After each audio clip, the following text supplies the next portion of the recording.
નમસ્કાર મિત્રો, હું વિંજુડા પ્રકાશ IDSS વિશિષ્ટ શિક્ષક તરીકે દામનગર 1 ક્લસ્ટરમાં તાલુકો લાઠી જિલ્લો અમરેલી.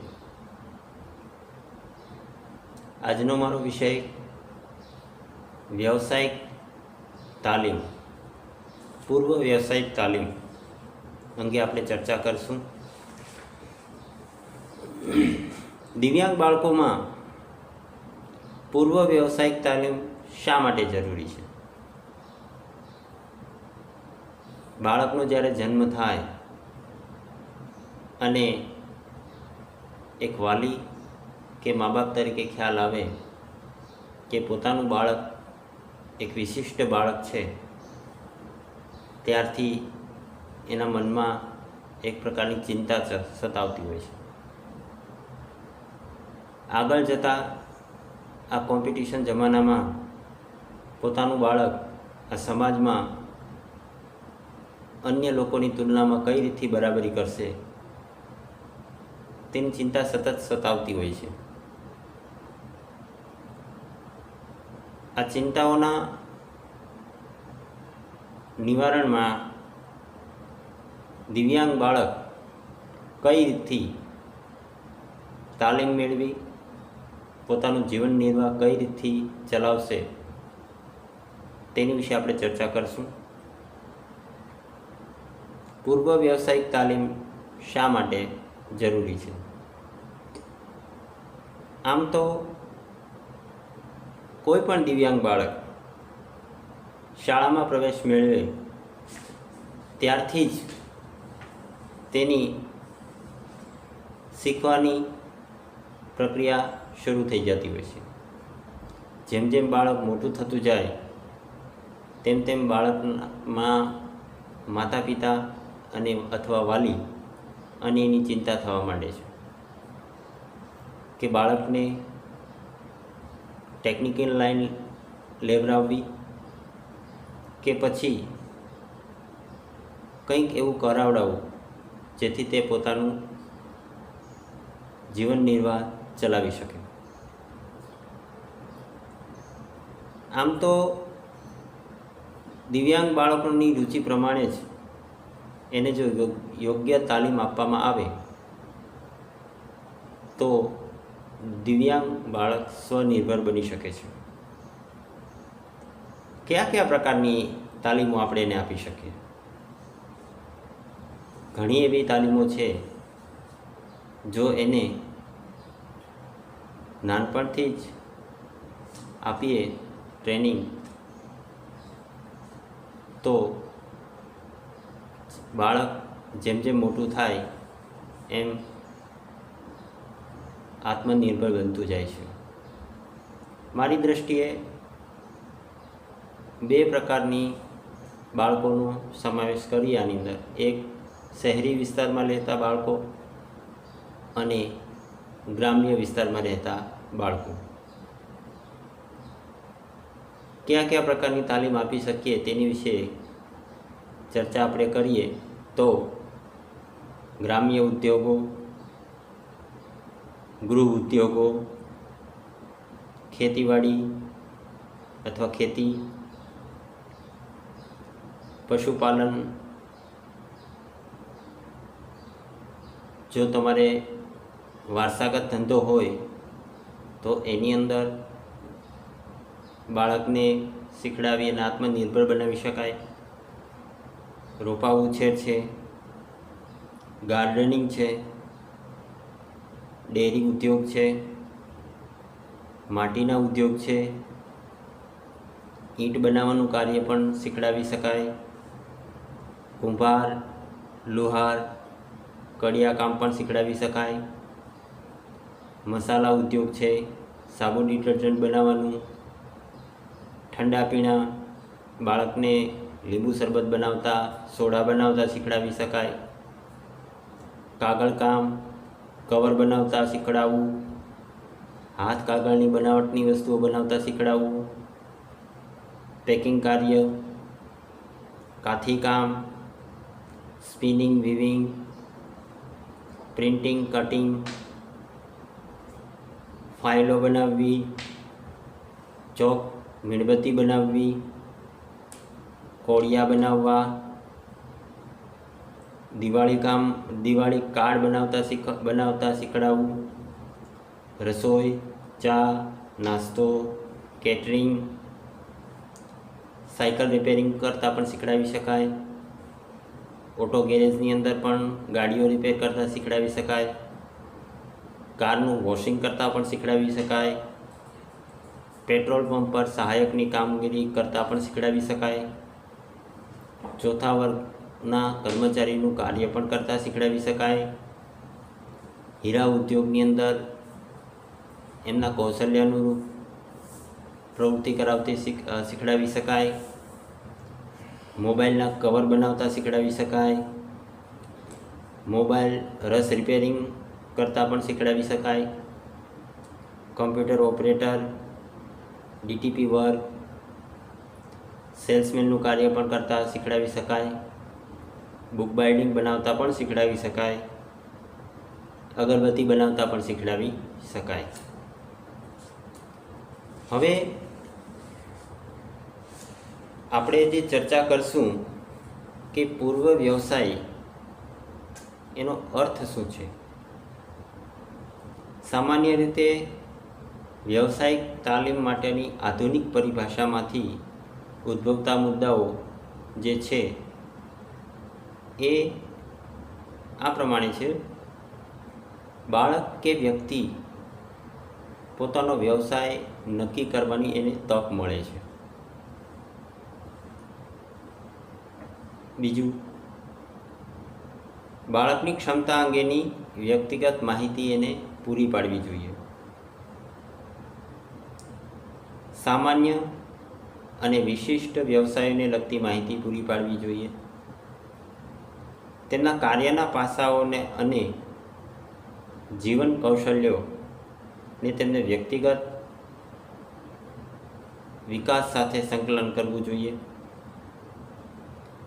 પૂર્વ વ્યવસાય તાલીમના હેતુઓ કયા છે તેની પર એક નજર રાખીએ આપણે. સામાન્ય શાળામાં બાળકના ઘડતરની શરૂઆત થાય છે. સામાન્ય શાળામાં ઘડતર બાદ આ બાળકને વ્યવસાયિક તાલીમ આપી શકાય છે. બાળકની વય કક્ષાને ધ્યાનમાં રાખી અને આ તાલીમ આપવી જોઈએ. બાળકની ક્ષમતાને ધ્યાનમાં રાખીને તાલીમ આપવી જોઈએ કે બાળક કેટલું ગ્રહણ કરી શકે છે. અને આ જે તાલીમ આપણે આપી રહ્યા છીએ એ તાલીમ પૂર્ણ કર્યા બાદ પોતે એમાં આગળ વધશે કે કેમ એ પણ ધ્યાનમાં રાખવું એટલું જ જરૂરી છે. મા બાપ અથવા વાલી એમાં યોગ્ય ધ્યાન આપવું, એમાં માર્ગદર્શન આપવું ખૂબ જ જરૂરી છે. બાળકની સર્જન શક્તિનો તેમાં વિકાસ થાય છે. ગુસ્સો, સમસ્યાઓ, આપખુદપણું એમાં દૂર થાય છે. બાળકમાં એમાં આત્મવિશ્વાસ વધે છે. બાળકને ડર અને લઘુતા ગ્રંથિ એમાં દૂર થાય છે. હવે પૂર્વ વ્યવસાયિક તાલીમ આપણે શરૂઆત કરીએ તેના આયોજનમાં ધ્યાનમાં રાખવાના મુદ્દાઓ જે છે એની વિશે વાત કરીએ.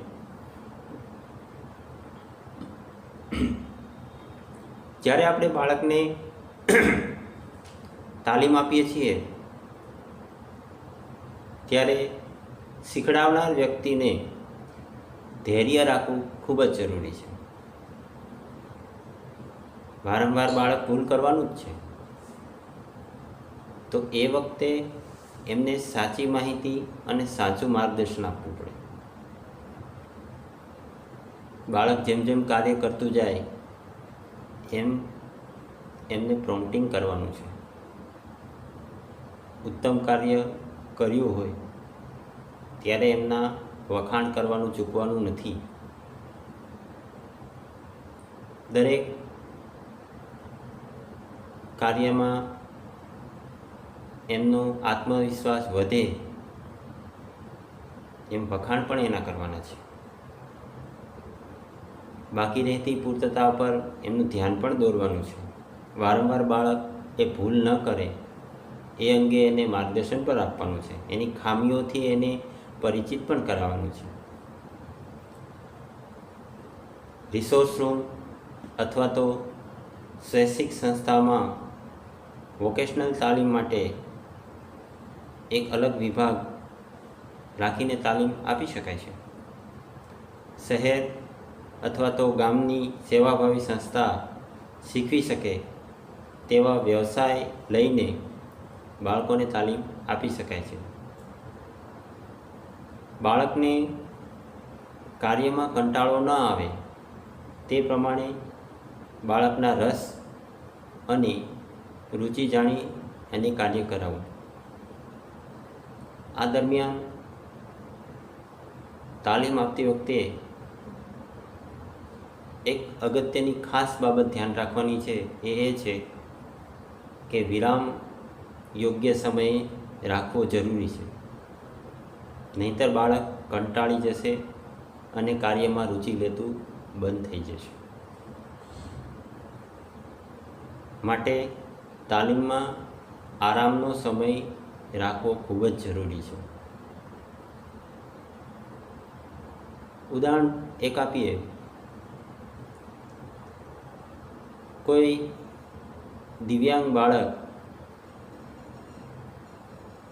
કાનની બહેરાશ ધરાવતું હોય, આવા બાળકને મેડિકલ સ્ટોરની અંદર સહાયક તરીકે પણ તમે રાખી શકો છો. પેટ્રોલ પંપ પર સહાયક તરીકે પણ તમે કાર્ય શીખડાવી શકો છો. રસોઈ ઘરની અંદર સારી રસોઈ બનાવતા પણ શીખડાવી શકો છો. તેવી જ રીતે દ્રષ્ટિ ક્ષતિવાળા બાળકો હોય, જેમાં ટોટલી બ્લાઇન્ડ અથવા તો અલ્પદ્રષ્ટિ, આ બાળકો પણ આવા નાના જે લઘુ એકમો હોય એની અંદર પણ પોતાનું ટેલેન્ટ બિરદાવી શકે છે.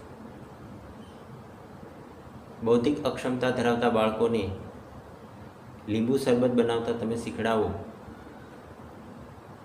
કઈ રીતે સોડા બનાવવી એ તમે બનાવતા શીખડાવો, તો આવા બાળકો સોડા શોપ પર સહાયકની કામગીરી કરી શકે છે અને પોતાનું જીવન નિર્વાહ ચલાવી શકે છે. બૌદ્ધિક અક્ષમતા ધરાવતા બાળકોને તમે ચા બનાવતા શીખડાવો તો એ મોટો થઈ અને ચાની લારીનો બિઝનેસ કરી શકે છે. પણ આની અંદર એને કાળજી રાખવાની, જે તકેદારી રાખવાની વસ્તુઓ છે એ વારંવાર આપણે એને શીખવવી પડે છે.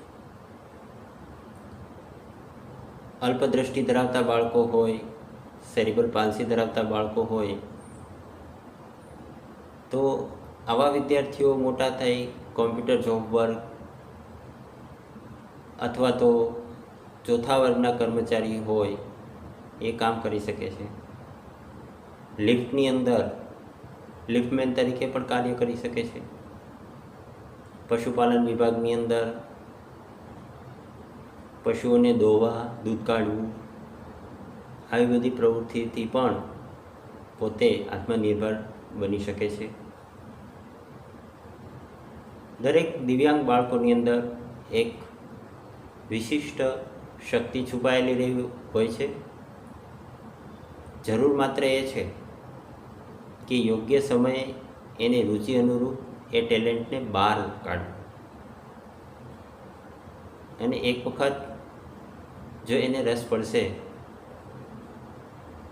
તો પોતાના કાર્યની અંદર એ પોતાનું શ્રેષ્ઠ યોગદાન આપશે. આમ દિવ્યાંગ બાળકોને માત્ર સહારાની જરૂર હોય છે, ન કે એને દયાની. Thank you.